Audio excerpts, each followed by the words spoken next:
Sometimes I don't know if I should open the envelope. Just one more fear to add to my life.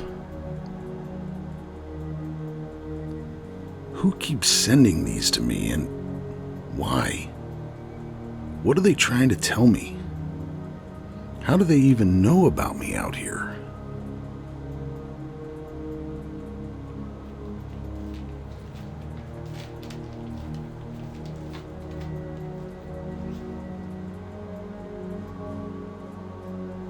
Warning, America?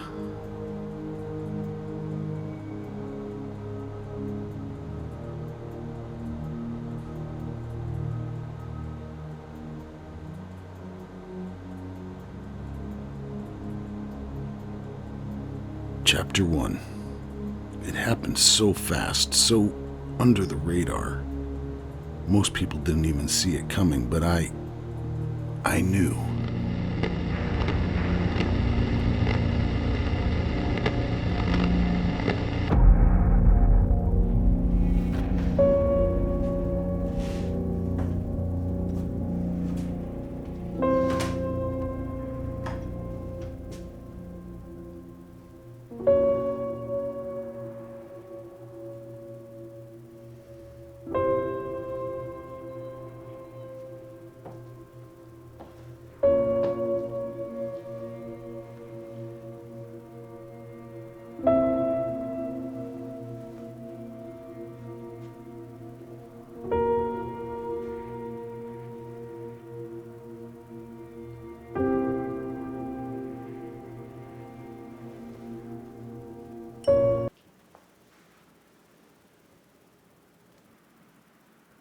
Some breaking news from the United States, where President Joe Biden has said that he is going to stand down from the presidential race and not seek re-election to the White House in November. He has said that he will step aside as a candidate and he will focus on fulfilling his duties as president for the remainder of his term.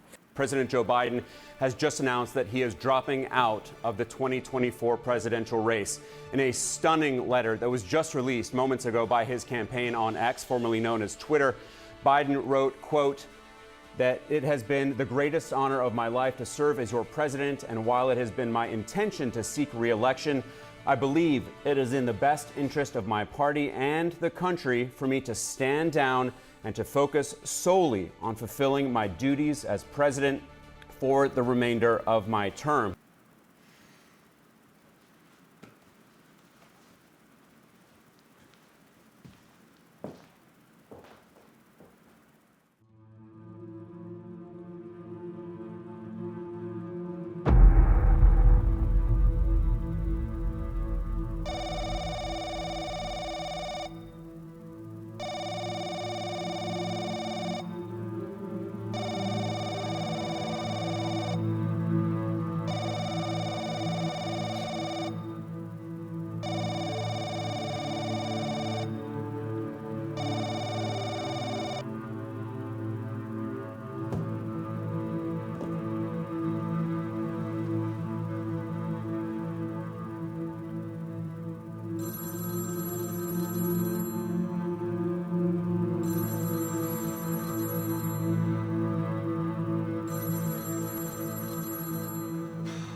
This morning, Vice President Harris starting her 2024 presidential campaign as the party's presumptive nominee. Great. After clinching endorsements from more than 2,000 convention delegates. Overnight, Harris saying she's proud to have secured the broad support needed.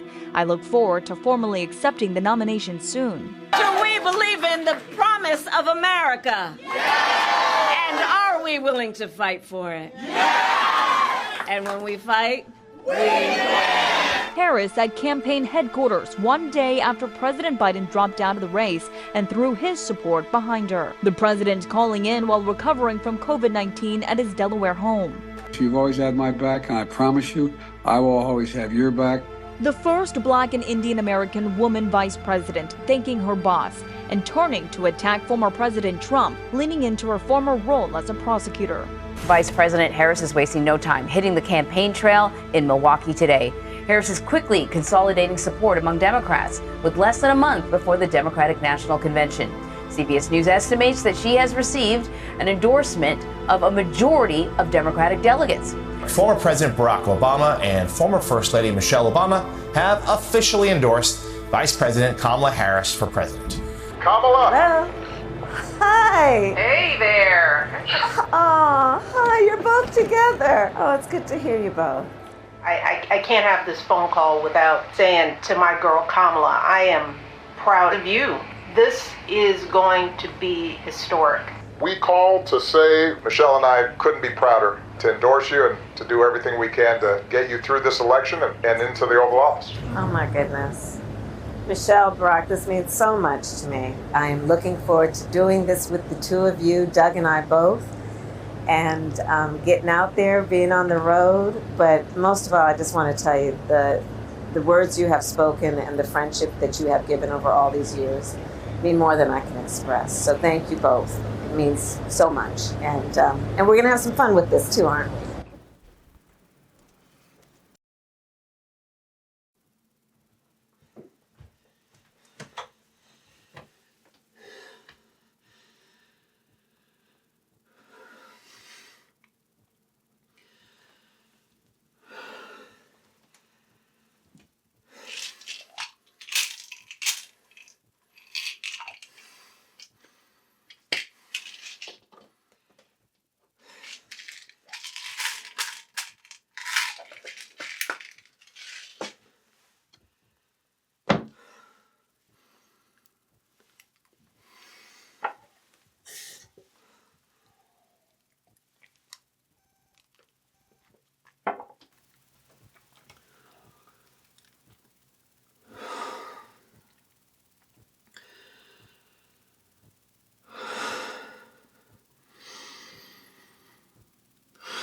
I'm losing it.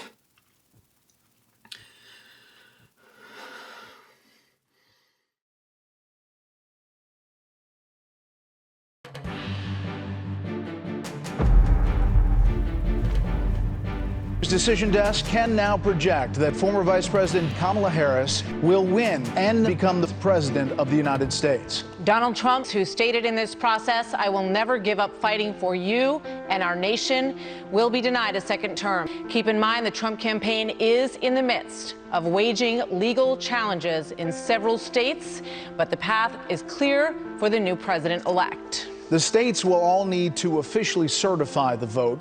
Almost 150 million Americans voted. Kamala Harris will receive the most votes of any presidential ticket ever. Kamala Harris will be the first woman and the first woman of color to become president of the United States. We did it. We did it. The next president of the United States. Well, it's easier to be a parent this morning. It's easier to be a dad. It's easier to tell your kids character matters. It matters. Telling the truth matters. Being a good person matters. And it's easier for a whole lot of people. If you're Muslim in this country, you don't have to worry if the president doesn't want you here. If you're an immigrant, you don't have to worry if the president's going to be happier to have babies snatched away or send dreamers back for no reason. This is vindication for a lot of people. We are investigating the weaponization of the Federal Bureau of Investigation and the Department of Justice. The election was rigged. Dominion voting systems had rigged the election, and that its machines and software switched millions of votes from Donald Trump. Since Election Day, Dominion voting machines have been the subject of claims amplified by powerful elected officials, most notably President Trump. You know, do you think we're getting close to, and I'm not saying this hyperbolically because people are saying it all over. Civil war, yeah. I've said that numerous times. Yeah, I've said that numerous times. I've thought that a long time. I think they're going to push the wrong button pretty soon, or one of these days, and all hell's going to break loose. If it goes the wrong way, there's going to be trouble. We're ready to take our country back, get rid of the people that shouldn't be in office and put the people in that need to be in. It's actually really scary. We need to have people stand up and say, hey, enough is enough, and take our country back. Yeah, I think if we keep going down the same road, the same path, I see it coming if we don't change something soon. I mean, it's crazy how more and more divided everybody is. This country, it's you know, we're all Americans. I'm afraid if we lose this one, it's going to take a civil war to save the country, and it will be saved. It's the greatest experiment in the history of mankind. The fake news and the big tech is now coming into their own. We beat them 4 years ago. We surprised them. We took them by surprise. And this year, they rigged an election. They rigged it like they've never rigged an election before. And by the way, last night they didn't do a bad job either, if you notice. Hundreds of thousands of American patriots are committed to the honesty of our elections and the integrity of our glorious republic.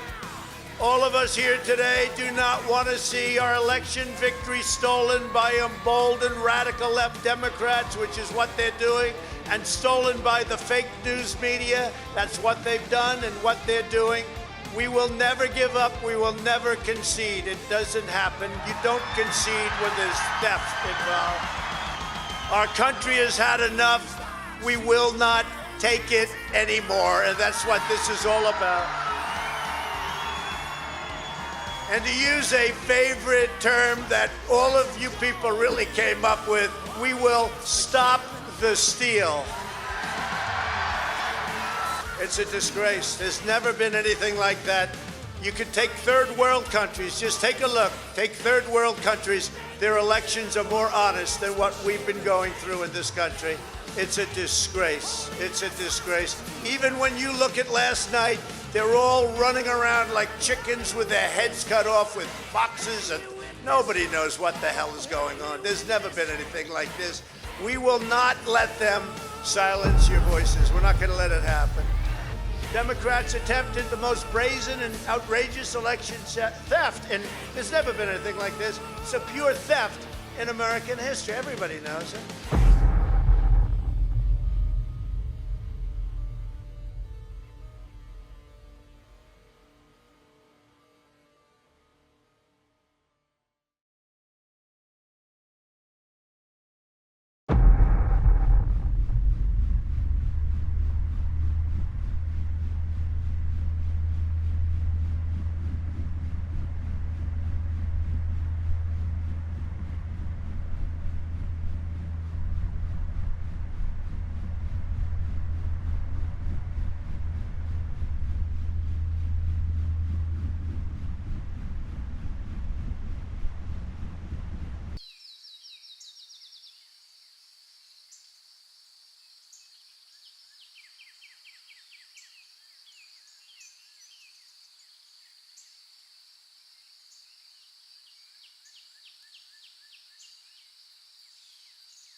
There are objections, and we are hearing that the first one will be Arizona. Ted Cruz is planning to place an objection there. Both a House member and a senator must have a written endorsement that they submit to the desk saying that they object from one of the electors' votes in a particular state. So what that's going to do then is pause the joint session, and then senators are to return back to their chamber. The House stays where they are, and both bodies debate the worthiness of the objection that was made. Now, I want to let people know that this objection, even though we are paying so close attention to it in the politics, this is not normal. This process has been in place since the late 1800s, and it's only twice in history that we've seen objection. Prophecy within Revelation suggests that as the seven seals. It is up to Congress to confront this egregious assault on.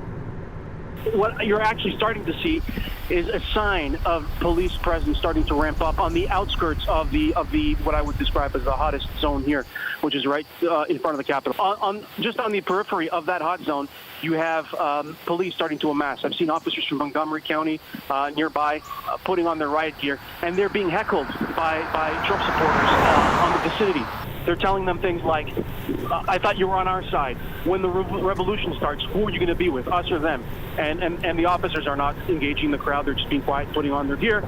And some of the Trump supporters, I heard one say, well, silence is golden. I guess we know who you stand with. And that's kind of the scene here. It's a very broken, very divided politics that has degenerated into something that I never thought I'd witness in a democratic and free society. Alex, I just want to know more about what you are seeing and what you've seen. So are you saying that you are seeing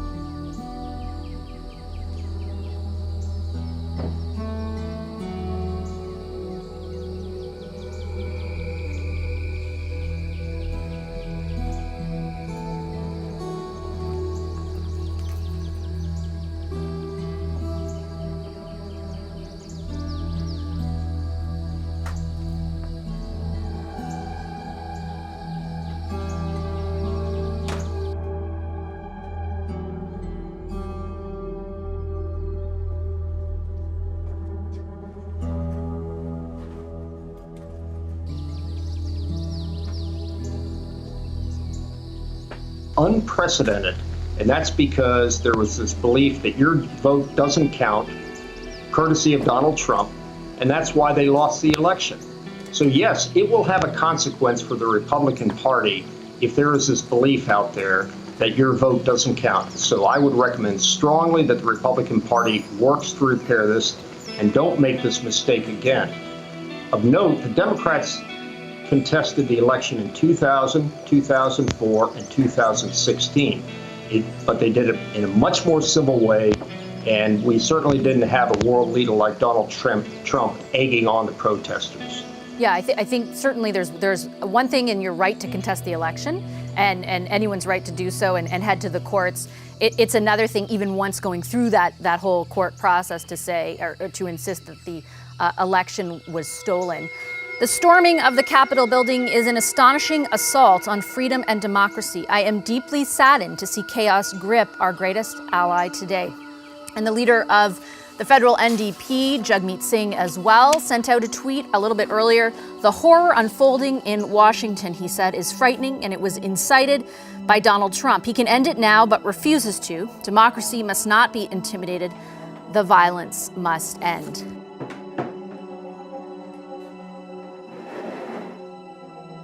It was an attack against our nation. Never before, at least since the presidential election of 1860, have we ever faced a more pivotal time in American history.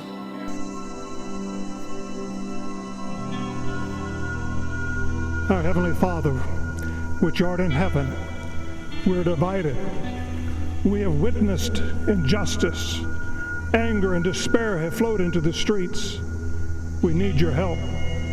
We need to hear your voice at this crucial hour.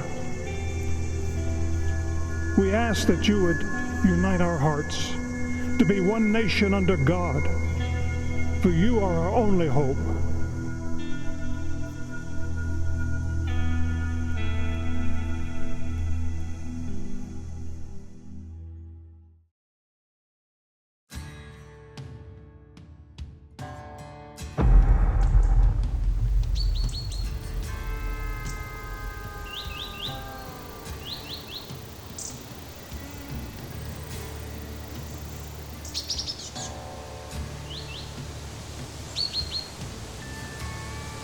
1 in 5 Americans think violence might be necessary to get the country back on track. I worry about civil war. Civil war, they want civil war. The number of people who agree force is justified to restore Trump to the presidency, 18 million. The culture wars have been boiling up for decades. Abortion, racial injustice, and guns. But many Americans feel something about this moment is different. America has always been divided, but none more so than now, when both parties feel the other side winning the election is the end of democracy itself, when the rhetoric has become increasingly violent and the rage visceral. Then throw into that the fact that there are more guns in this country than there are people, and the result is a powder keg just waiting to go off. When a 20-year-old man attempted to shoot and kill Donald Trump using an AR-15 style rifle as he was on stage speaking during a rally in Butler, Pennsylvania. The former president escaped bloodied but unscathed, raising his fist into the air and mouthing, "Fight, fight." A defiant gesture that's already become a rallying cry for the MAGA faithful. Fight, fight, fight. And spread fear among everyone else. That the toxic combination of guns and anger is much more likely to spill over into violence. The fact that we're having an attack on a political candidate, it's very disturbing, it's very frightening. The ready access to guns and people having such strong emotions on both sides of the fence, you don't know what's going to happen. No thanks, Kamala. You've done a terrible job. You've been terrible at everything you've done. You're ultra-liberal, and we don't want you here. We don't want you anywhere. Kamala, you're fired. Get out of here. You're fired.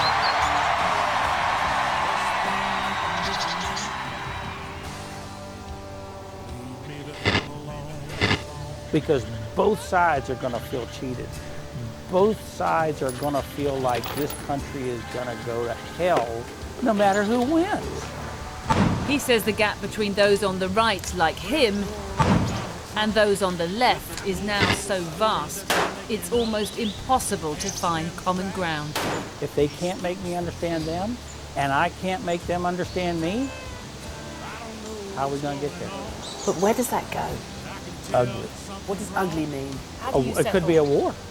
Honestly, I'm afraid that this could be a war. Everybody told me not to do this interview. But even he doesn't trust us. His brother will videotape our interview. What does the group stand? Group stands for pretty much protecting our community, protecting our gun rights, protecting the Second Amendment, Constitution. Pretty straightforward stuff that you're used to hearing from patriot groups, I guess. I think their country is possibly headed in the direction of a civil war. The rap on patriot groups is that you're all a bunch of racists. I completely disagree with the white supremacist movement. I also disagree with the black supremacist movement. What about someone who espouses discriminatory beliefs about African Americans, about Muslims? Would you accept them into your group? We do not accept hate-mongering type of people, because that's not what we stand for. The following message is being delivered at the direction of the United States government. This is an attack warning. I repeat, this is an attack warning. An attack warning indicates that an attack on this country has been identified and that protective measures should be initiated. NORAD has detected the launch of 6 nuclear missiles. It has been verified that these missiles are directed towards the continental United States. This is not a test. It is anticipated that these missiles will be armed with nuclear warheads. Since the targets are unknown at this time, all civilians in the United States are highly encouraged to remain calm and seek underground refuge. Make sure you have enough non-perishable canned meals and drinkable water for the next 14 days. When the threat is passed, an all-clear siren will sound. The all-clear siren will sound like an air raid siren. Once the all-clear siren is heard, it is permissible to go outdoors. Do not try to evacuate until you hear the all-clear siren. Radiation levels will be lethal. This broadcast shall deliver authenticated news and information on the situation to the American people in order to maintain transparency. NORAD is putting in a continuous effort to determine the missile's targets. The U.S. National Missile Defense System is currently being deployed to protect the country from incoming missiles. This is a national emergency. American lives are in danger. Remain calm and seek underground safety as quickly as possible. The United States government is doing all necessary to defend.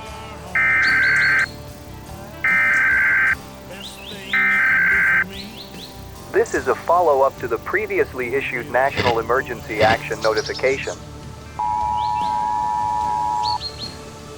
Potential targets have been identified by NORAD/US Northcom. 6 incoming intercontinental ballistic missiles are expected to strike the United States in about 15 minutes.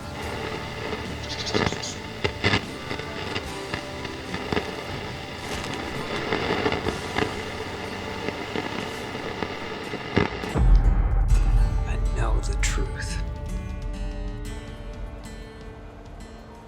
And as they say, the truth shall set you free.